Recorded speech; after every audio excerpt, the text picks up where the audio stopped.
Images, of course, are beautiful to look at, and there are certainly lots of beautiful pictures that we can have in exhibitions. But images are also very dangerous, and they're always in the hands of different people, and there's different power structures, and there are very real social implications and effects.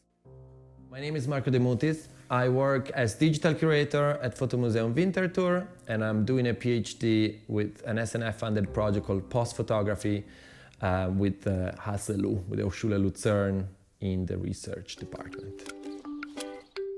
Oh, it takes photos.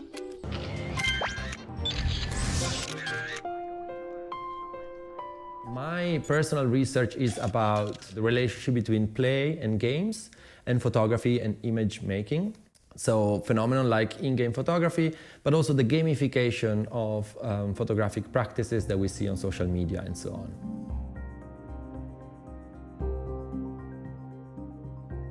It follows both a theoretical strand where I'm analyzing and looking different practices, artistic and vernacular practices of players in video games, taking images of game environments, but also like artists playing against the camera and against the rules of the camera, and artists and amateur practices that look at how photography has kind of turned into a game, you know, this whole game of likes and followers on Instagram and all these platforms. So it's very broad, and it follows many different strands, and it also has this practical component, which I do within my curatorial side, which is the side at Fotomuseum.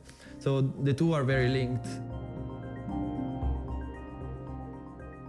Through the years, I think that this idea of games and software became more and more interesting to me because it felt like photography or the image and computer games share so many analogies, yet we always think of them as two separate media. But I don't know, I just think that it kind of emerged through the years, you know, just looking at all of these practices and seeing more and more how these mechanics, dark patterns, or designed ways to interact with images became more and more like an absurd game sometimes.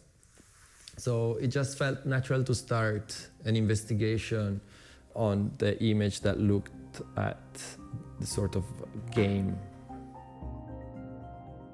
Some of the practices that I observed, especially the one that I said, like, they are not artistic practices, but they also give tools to normal citizens to kind of react. You know, we've seen hashtag activism, like people reclaiming hashtags that were used by neo-Nazi, alt-right supporters, and reclaiming it with other pictures, confusing completely the algorithms of these social media platforms. You know, so there's like very simple things that people can do, but that's maybe the power of it and the beauty of it. So in a way, I think the research is also giving that kind of awareness and the tools for people to start fighting back.